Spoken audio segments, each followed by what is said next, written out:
කරු ස්වාමීන් වහන්සේ පිළිකුල් භාවනාව සම්බන්ධයෙන් බොහෝ දෙනෙක් අහලා තිබුණා. ඒ පිළිකුල් භාවනාව සම්බන්ධයෙන් කෙටි අදහසක් ඔබ වහන්සේගෙන් දැනගන්න කැමතියි.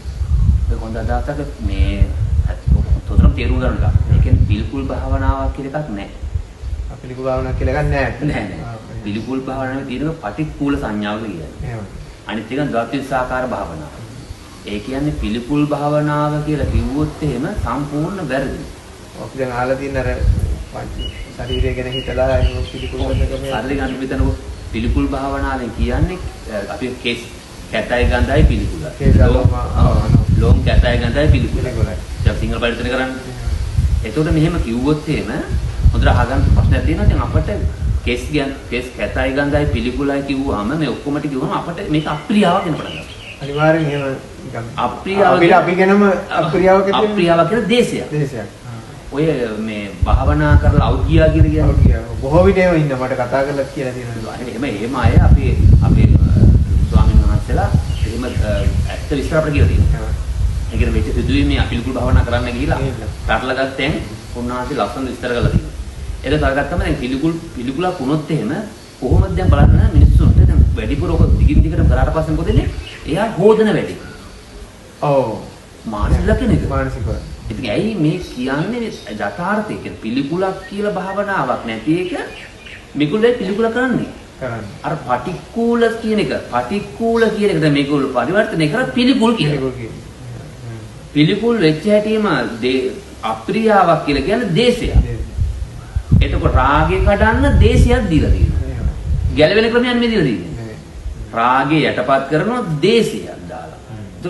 එතකොට මේක යථාර්ථය මොකද්ද? එතකොට ඒ යථාර්ථය තමයි මොකද්ද මේ පටික්කුල සංඥා කියලා කියන්නේ. එහෙමයි. ඔක සතරපට්ඨානේ එනවා මොකද්ද? ඇස් ඇති පුරුෂයෙක් යම්සි කටකට ගහලා මල්ලා ලියලා ඒක ඇතුළේ තියෙනව ගන්නවා. ඇල්වි මාවි මුන් තල කියලා මෙහෙම ගන්න ඇස් ඇති පුරුෂයා. හරිද? ඒක උපමා කරලා බුදුන් දහගන්න මේ 32ක් තියෙන කයේ. ඒකාකාරී ස්වභාවයක් තියෙනවනේ. මෙන්න මේ ඒකාකාරී ස්වභාවය අපට කඩලා පෙන්වන්න පුළුවන්. ඒකාකාරී ස්වභාවය නැති කරන්න. කේස් ලොම් නිය දස් සම්මස් නහර කියලා මේ දෙතිස් කුලපේ. ආයි අපට පතක දෙසි කුණප කියන කොටස නේද? මේ ද්වත්විංසාකාර කඩන කොටස් ටික තියෙන මේ 32 වෙන් කරොත් කේසා ලෝමා නකා දන්තා තචෝ මන්සන් ආරු අටි අටි මින්ජ ලොම යනවනේ. මේක 32 කඩලා වෙන් කරොත් පුද්ගල කියන සංඥාව පුද්ගලෙක් නෑ නේද? ඒක ආත්මය. පුදු නැති කරන කියන්නේ. එතකොට මේ ආත්මීය සංකල්පයෙන් අපි කියන මේ එතකොට මේ gediye පිටින් ගත්තොත් එහෙම ඒකට මොකද කරන්නේ? ඇලෙනවා. චන්දරාගෙන් බැඳෙනවා. ඔව්. හරිද? දැන් මේක දෙන්නේ වැඩිපුරම රාග චරිතයක් නා. හරිද? එයාටම ඔබ දෙන්නේ බොහෝ අවස්ථාවලදී මේක මේ කඩා ගන්න. ඒතර අර කාන්තාවකට වගේ ගොඩක් ආදරේ නම් ඒ කාන්තාවගේ ශරීරයේ කොටස් වලට කඩලා මොන කොටසටද ඔය ආදරය කරේ කියලා කියනවා නේද? කවුද ඉන්නේ අපි කිමු එයාගේ නම මොකක්ද සෙව්වන්දේ මොකක් කරේ කියමුකෝ. ඒතර මෙයා හදන මම සෙව්වන්දේ කැමති. ආගේ සෙව්වන්දේ පෙන් දැන් සෙව්වන්දේ කැමති කියනවා. ඒතර දැන් කෑලි 32 කඩලා වෙන් කරාම සෙව්වන්දේ කො. 33 වෙනි යන්නේ තෝ සෙව්වන්දේ වෙනවා 32 නෑනේ සෙව්වන්දේ. අන්නේ සෙව්වන්දේ නම් බැඳෙන්නේ. ඒ අදහස නම් එයා ගන්නෙ. මොකද වෙන්නේ? අන්නේ අදහස අරගෙන මෙයා චන්දරාගයෙන් බැඳෙනවා. චන්දරාගයෙන් බැඳුනට පස්සේ මොකද මෙයා රාග දේශ මොහ වශයෙන් මෙයා හතර භව හතර වැඩි කියලා චන්දරාගෙන් බැඳෙන වැඩි තමයි කියන්නේ. මේ චන්දරාගෙන් නිදහස් වෙන පැත්ත තමයි මෙන්න මේ ද්වත්විංසාකාර භාවනාවේ කරන්නේ. පටික්කුලයි. අනුකූල වෙන්නේ නැහැ. මේක තා බැඳිලා අනුකූල වෙන්නේ නැති නිසා පටික්කුල කියලා කියන සංඥාව. ඒ සංඥාවෙන් ගත්තොත් එහෙම අපිට පුද්ගලයෙක් වශයෙන් කාන්තා රූපය පිරිමියා මෙයා දරුවා මෙයා මෙහෙම කියලා ගන්න තව තියෙනවා. අන්න ඒක කඩාගත්තට පස්සේ මොකද වෙන්නේ? අපිට බැඳෙන්න තියෙන පැත්ත චන්දරාගෙන් බැඳෙන්න තියෙන පැත්ත අයින් වෙනවා. ඒක පුද්ගලයා කැතයි ගඳයි පිළිකුලයි කියලා අයින් කරොත් එහෙම දෙක එහෙම කැතයි ගඳයි පිළිකුලයි කියලා එක භාවනාවක් තියෙනවා. ඊට පස්සේ තව භාවනාවක් තියෙනවා. මොකද්ද? මෛත්‍රී භාවනාව. ඒක මොකද කියන්නේ? ඒකේ කියනවා මොකද්ද? මම නිදුක් වෙම්මා නිරෝගී වෙම්මා සුවපත් වෙම්මා. ඉතින් මේකයි නිදුක් වෙම්මා නිරෝගී සුවපත් කියලා ආපෝ යහපැත්තෙන් කියන කැතයි ගඳයි පිළිකුලයි. දැන් ගැලපෙන්නේ නැහැ. මේ දෙක එකට වැරුණොත් එමුට පිස්සු හැදලා නැවතුනොත් ඇති. බොහෝ විට ඒ වගේ මානසික මේ විකෘතතාවයන්ටපත් වෙන්නේ ඔක තේරුම් ගන්න බැරි හින්දාම තමයි. බැරිද? එතකොට මේ අපි කියන්නේ ඒකාකාරී ස්වභාවයක් එකක් හාපාන පෙන්වන වැඩපිළිවෙලේ කෑල් 32ක් වෙන් කරාට පස්සේ අර අපට තියෙන බැඳෙන චන්දරාගයෙන් බැඳෙන්න තියෙන ටික අන්න එයාගේ මනසට තියලා අයින් වෙන ගන්න. ඉතින් මේ අයින් වෙන්න ගන්න චන්දරාගේ නිදහස් වෙන නම් මේ අනිච්ච දුක්ඛ අනාත්ම දැනගෙන තියෙනවා. අනිච්ච දුක්ඛ අනාත්ම කියන ප්‍රත්‍යක්ෂ අවබෝධ වුණාට පස්සේ තමයි භාවනාව තියෙන්නේ. එතකොට තමයි මෙයාට පුළුවන් මං චන්දරාගේ නිදහස් වෙන්න ඕනේ නැත්තේ ඇයි? චන්දරාගේ බැඳෙන්න ඕනේ නැත්තේ ඇයි? නිදහස් වෙන්න ඕනේ කියන අර වස්තුවේ ආශ්‍රද මාත්‍රයක්වත් නැහැ කියන එක දැනගත්තා. අන්න එතකොට අසුභ භාවනා කියන මේ ආස්වාදයේ අසුභයි. ඇයි? සුභ එකක් නෙමෙයි ආස්වාදේ කියන්නේ. අපේ කැමැත්ත අනුව සිදු වෙන්නේ නැහැ. වෙන්නේ නැහැ. ඒක ගත්ත අසුභ භාවනා කරගෙන කවදාකවත් මේ ද්වත්විංසාකාර භාවනාව කියන එක අපි පටික්කුල පිළිකුල් භාවනාව කියලා දැම්මොත් එහෙම පිළිකුල් භාවනාවේ කරන්නේ මොකද්ද? අරගෙන දැන් ඊට පස්සේ දැන් සමහරක් අය කියන මේ ඕකම අනිත් පැත්තට අරගෙන අර ප්‍රතිවේක්ෂා. ඔව් ප්‍රතිවේක්ෂා. අපි පොයි දවසේ පන්සලේෂා කරන මිනිස්සු පොලේ කියවල මොකද්ද? මේ බත් කටට ගත්තට පස්සේ හැපෙනවා කියලා එක මිශ්‍ර වෙනවා. ඊට පස්සේ මේක කොහොම කියලා බලුවමනියක්සේ උඩ. දැන් කොහොම ඔක වැඩුණොත් එහෙම කන්නේ නැහැ. කන්න බෑනේ. කන්නේ කොහොමද ඉතින්? ක්‍රමා කුංචින වෙන විදිය තමයි තියෙන්නේ අර මේ සයන්ස් තියෙන්නේ. ඉතින් ඕක කිව්වා කියන මිනිස්සුන්ට අප්‍රියාවක් ඇති වෙන නිසා නිදහස් වෙන්නේ නැහැ. අපිට පටික්කුල සංඥාව කියන එක ද්වත්විංසාකාර භාවනාව කියලා තමයි පිළිකුල කියලා දාලා තියෙන්නේ. ඒක පිළිකුල් භාවනාව කියලා එකක් නැහැ.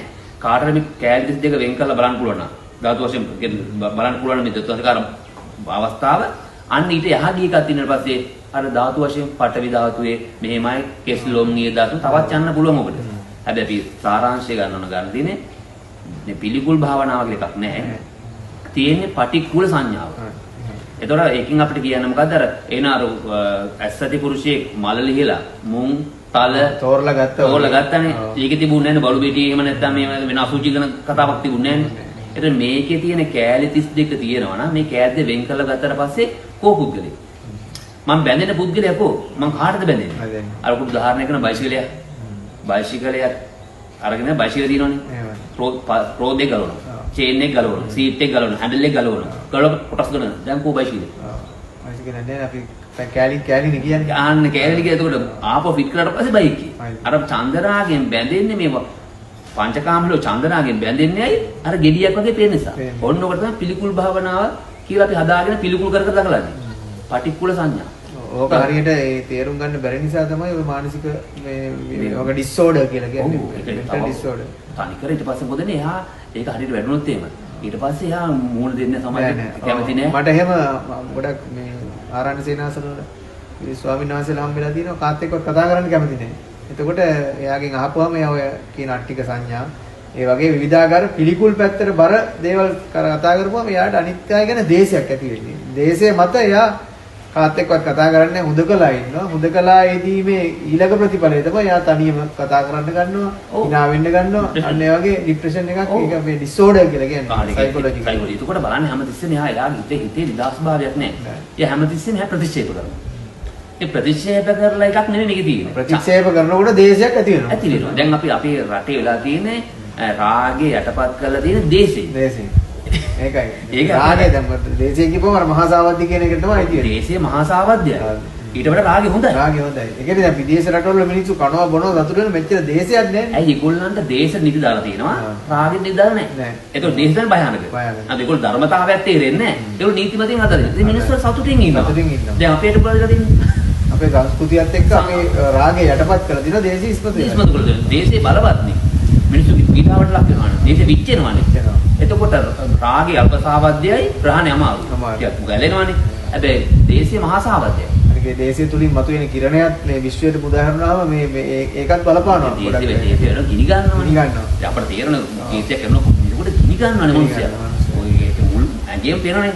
සමහරකට අපි කියන්නේ මේ අවස්ථාවල් ගිනි ගන්න අවස්ථාවල් තියෙනවා. සමහරට හાર્ට් ඇටැක් ඇදිලා මැරෙනවා. බොහොම පැහැදිලි ස්වාමීන් වහන්සේ. මම හිතන්නේ අපි විනාඩි 10ක් විතර කාලයක් තුළ තමයි මේ සාකච්ඡාව සිදු කරන්නේ. ඉදිරියටත් මේ භාවනා ක්‍රම ගැන ඔබට දැනුවත් කරන්න බලාපොරොත්තු වෙනවා. ඔබ සියලු දෙනාටම තෙරුවන් සරණයි.